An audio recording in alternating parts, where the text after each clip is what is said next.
Hello, everyone. Welcome to Shannon Gardens. Thank you so much for joining me today.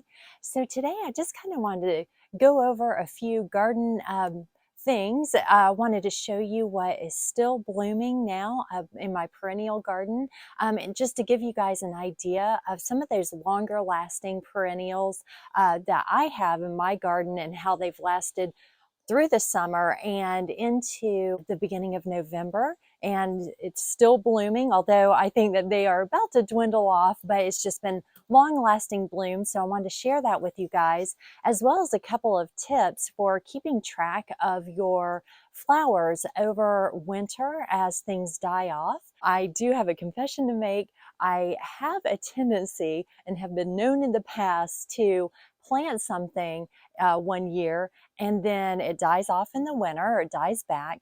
And then in the spring, as things are starting to grow in and as weeds are starting to come up, to forget what I've planted, mistake it for a weed, and pull the plant, only to realize after a while, when I noticed that my flower that I bought the year prior didn't come up, that I actually pulled it. So I have a couple of tools that I am planning to use so that I will not continue to do that, and to mark it so that my husband also will not mistake it for a weed and accidentally spray it, which has happened a few times. So I want to share those with you guys in case you tend to have the same problem that I have had in the past and have been, sad the next spring or summer when you've come to the realization that you pulled your plant. So with that in mind, I've got two things that I am going to use and I will show you guys. So the first thing I'm going to use, and I actually featured this in a previous video. I set it up here against this tile so that hopefully you guys can see it better, but are actually these markers that I purchased on Amazon. And so it has this little plaque here that you can use the white marker that it came with. You can label whatever flower it is or plant it is that you'd like to label on here, put it on this stake, and place that in your ground. Now, I did use that for vegetables earlier this year, and I didn't have any problems with them. They didn't deteriorate, and the writing stayed on the entire season. So I'm hoping to utilize these in the wintertime to mark the plants that I am not familiar with, so that the next spring when they come up, I will remember that that's an actual plant.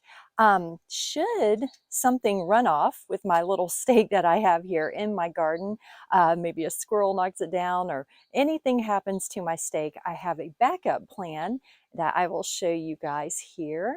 So my backup plan to this, and it's something that I've been intending upon doing for years, but is to actually write in a log, a journal logbook. This is something I've wanted to do for years, and I finally found a logbook. I believe I got this one on Amazon as well. I've just started using it. So it's got all sorts of different places to put information, logs and diaries and just individual plant information. So it just seemed like a good fit for me. And what I've done here, please don't judge my lack of drawing skills, but I've kind of plotted out, hopefully you guys can see that, or began plotting one of my areas on my perennial hill, and I've just started doing it with the plants that are starting to die off, but I labeled it here. And then below that, I have written the corresponding numbers from my plot diagram to the flowers that will be coming up. And then also, if I have my label that came with the plant, I am labeling that with the corresponding number as well. I actually like to save these. And so I do have a big pile of these, and I'm just trying to match them up now so that I can remember exactly what I got and where it is on my perennial or in my perennial garden, so that I will have a log and again, hopefully will not pull that up. And should something happen to that plant and I want another one just like it, I'll know exactly what I got. So these are the two things that I am doing this fall and winter to help keep track of my garden. All right, so I'm very excited about my organizational tools for my garden and very excited to start using those. And I wanted to show you guys how I have some of the places in the garden placed with my little markers that I showed you. So I'll take you up there now and also show you what is blooming currently. So here's an example of a couple of plants that I've just planted this year that I know when they come up in the springtime, I will not remember them at all. And I won't remember where exactly I've planted them. As you can see, both of them have already died back. And I think a couple of deer may have tried to snack on some of these. So, but nonetheless, I have labeled them with my little stakes that I got here. And that's my dwarf garden phlox. And then over here, I have my echinacea. And I'm just going to go through the garden, like I said, and particularly with my newer plants, I'm going to go ahead and label those. I recognize a lot of my older plants just by the leaves when they come in, but the newer ones I don't have that familiarity with yet.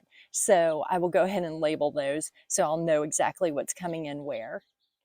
We have our knockout roses, which are still blooming, although they only have a handful of blooms. They are still blooming, and if you can see, the blooms are actually a little bit smaller than they are in the springtime. However, these roses for me start blooming around May, and here we are at the beginning of November, and we still have flowers, which is very, very nice. I also have a little bit of garden phlox blooming. This one is actually in a pot, and I cut it down about a month ago because it was quite crispy, but it decided to start blooming again. And again, this is one that starts in my area probably the late May, early June, and is continuing to bloom, has bloomed off and on in the summer as well. We still have plenty of blooms on our butterfly bushes, this one being the biggest one that we have. And we do have some stragglers as far as butterflies are concerned coming through the yard. So I'm very glad to still have this bush in bloom that had started blooming in about mid-June and is continuing now as well. I have a few blooms left on my roses, on my spreading roses. Not many, but I have this plant here and then this one here. And these begin blooming in May and have bloomed off and on throughout the summer and are continuing to bloom, although there's really only a few buds left on these. While these are no longer in bloom, I just had to show you the beautiful color of the leaves of the balloon flowers. I'll be cutting these back here shortly, but I just thought the yellow is so pretty. I wanted to show you guys how it looks and how vibrant it is. And so even when it's not in bloom, I just love that yellow color as it starts to go into the dormant season. Here right next to each other, I have the red salvia as well as a deep purple salvia, and I'll go in here so you guys can get a better look. These bloom all summer. They are beautiful and they attract the hummingbirds, which actually are just now probably done for the season. And I doubt I'll see any more hummingbirds, maybe a couple of stragglers, but I probably will not see very many more. Here's another butterfly bush that is continuing to bloom as well. And then last but certainly not least is this beautiful Mexican petunia, which has been blooming from about June all the way through, which now is the beginning of November, and has been divided many, many times. I actually have a lot of this throughout the yard.